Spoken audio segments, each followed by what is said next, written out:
Now I have the privilege to give the floor to Honorable Prime Minister of Malaysia, His Excellency Tun Dr. Mahathir bin Mohamad. We understand that he has arrived here straight from the airport.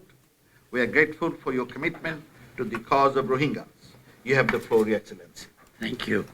Her Excellency Sheikh Hasina Wazir, Prime Minister of Bangladesh, His Excellency Dr. Yusuf Ahmad Al-Uthaymeen, Secretary General of the OIC, Excellencies, ladies and gentlemen.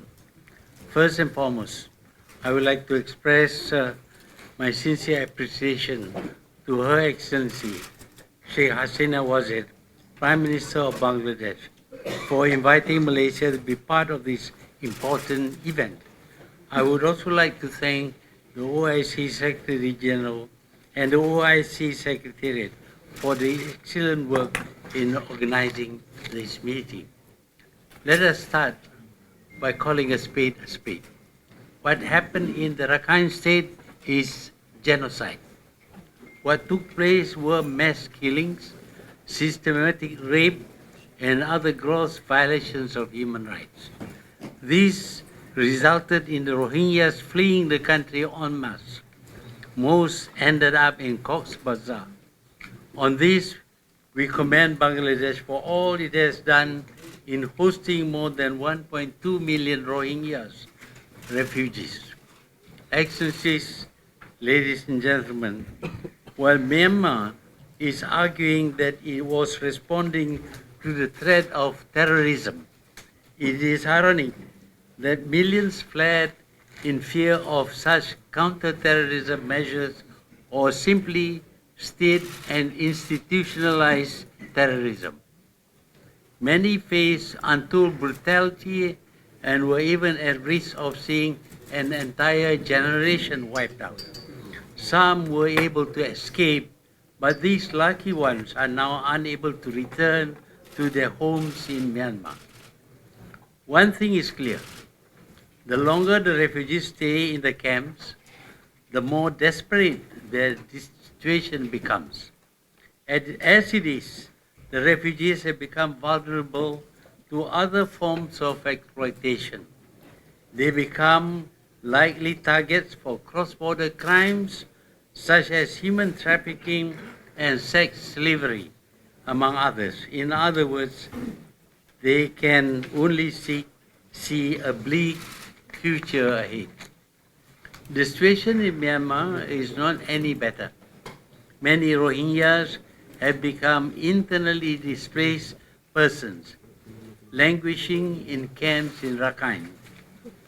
When the world likened the IDP camps to those notorious concentration camps of the past, the Myanmar government has been very quick to deny.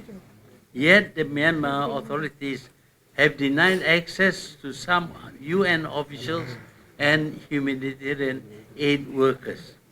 If Myanmar has nothing to hide, why bar others from seeing the situation in Rakhine? Let these officials and aid workers visit, inspect, and assist those living in the camp. Excellencies, ladies and gentlemen, Myanmar should demonstrate that it is serious in alleviating the crisis. In doing so, repatriation should be the main priority. 2 attempts have been made to repatriate some of the refugees. Both have failed. The reasons for this are obvious. No one would return if they do not feel their safety is guaranteed. On this, Malaysia will continue to insist that repatriation be done in a safe, voluntary, and dignified manner. This can only be done by granting full citizenship to the Rohingyas.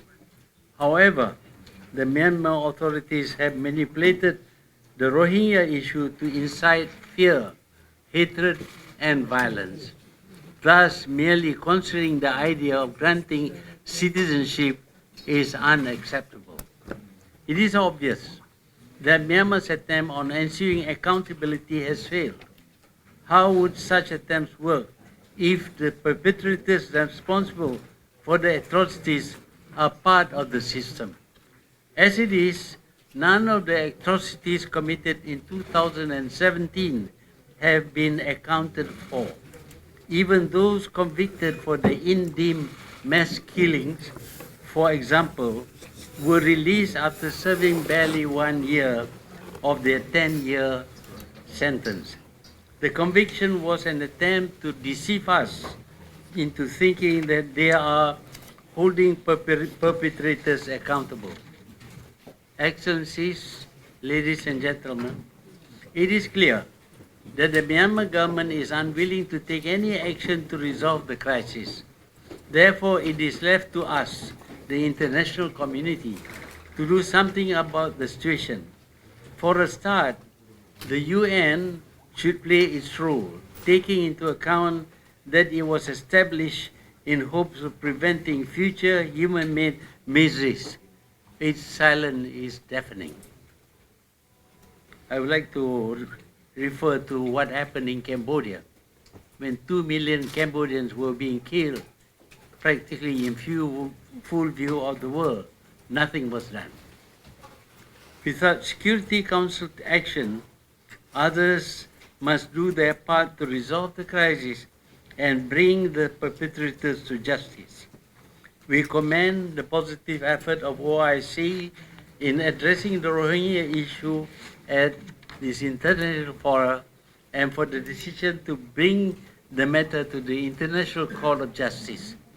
We hope other countries will support the OIC to ensure that the perpetrators do not get away with the heinous crimes that they have committed. Malaysia, on our part, has also tried to do all it can. Apart from rendering humanitarian assistance, Malaysia is operating a field hospital in Cox's Bazar. We are also hosting close to 100,000 registered Rohingya refugees. There are many more unregistered. While this may seem like a small number compared to those in Bangladesh, plenty of resources have been dedicated to allow them a decent life while they await relocation to a third country. We will continue to help the Rohingyas within our means and our capacity. Excellencies, ladies and gentlemen, Malaysia has done and will continue to do what it can. Nevertheless, we hope others would also join us and Bangladesh in our resolve to end the miseries that have befallen the Rohingyas. We need to put an end to the crisis, and we need to do it now. I thank you.